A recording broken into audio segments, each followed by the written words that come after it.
cómo delincuentes allanaron la embajada de México en Ecuador.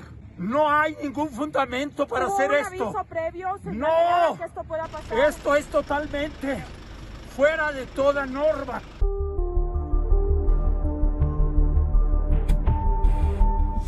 Last Friday, on April 5th, Ecuadorian police raided the Mexican embassy in Ecuador in order to arrest former Ecuadorian Vice President Jorge Glas, who was seeking asylum in Mexico and had been granted protection at their embassy.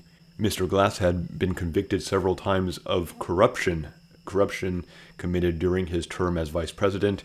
He had been imprisoned and released on several occasions. He faced many years in prison, and he sought asylum in Mexico, claiming that he was being persecuted for political motives. I don't know how Mexico's process works for granting asylum to people. I don't know if any official status had been extended to Jorge Glas, but he had been staying at the embassy for several months, so there must have been some sort of acceptance of his request. And what the Ecuadorian government decided to do was a gross violation of international law and norms. As a result of the raid, Mexican President Obrador announced that Mexico is cutting diplomatic ties with Ecuador. And today, I think, Mexico's diplomatic staff arrived back home in Mexico City. Mexico is a country that seeks to be a leader in Latin America, a leader in diplomacy, in human rights, and in economics. Mexico certainly is one of the major economies in the world and the second largest economy in Latin America. Mexico is by far the largest and also the oldest of the Hispanic nations of the Americas, and it carries quite a bit of weight and prestige. For Ecuador to do such a thing, they must have had some reasons that they felt were very important to exert what they felt were their rights in this case. I really don't have an opinion on Jorge Glas and his convictions.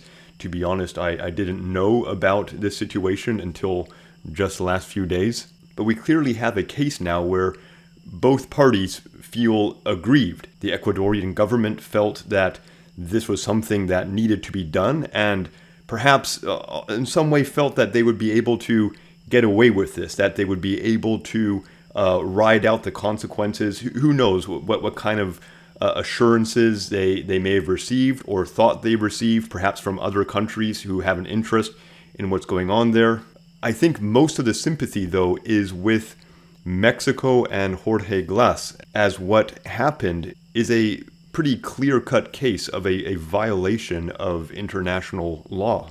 Ironically, Ecuador had granted asylum to Julian Assange at their London embassy for many years. And when the United Kingdom government raised the possibility of raiding the embassy, the idea was met with a lot of outrage. So I think regardless of what people may think about the case of Jorge Glas and his various convictions and the things he was accused of and the terms in prison that he was facing, most people are going to agree that this was a pretty serious violation of Mexico's sovereign rights and the rights that diplomatic missions are supposed to be able to rely on during their operations in host countries.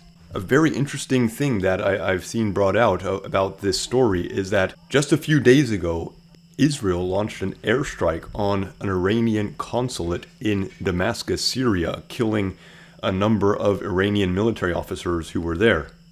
Now, these kinds of events, attacks on foreign diplomatic missions, are not unprecedented. They have happened at times in the past, including the very famous attack on the American embassy in Tehran by Iranian revolutionaries in 1979. Also in that region, in 2020, Iranian General Qasem Soleimani was killed alongside his Iraqi counterpart during a diplomatic mission to Baghdad.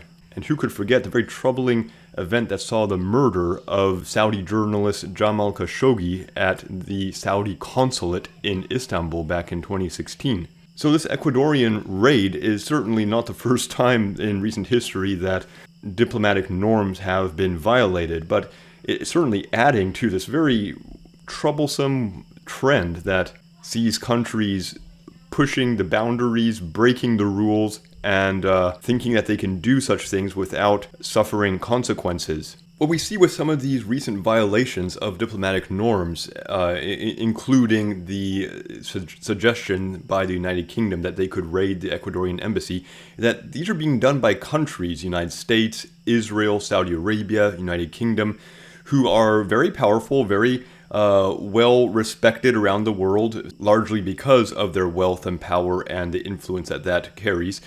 And they can get away with things that a lot of other countries cannot. There are limited consequences that these countries can suffer. Ecuador is not in that kind of situation. They are not an indispensable nation in the way that Saudi Arabia or the United Kingdom is. They cannot project military power at any point in the world whenever they wish, the way the United States can.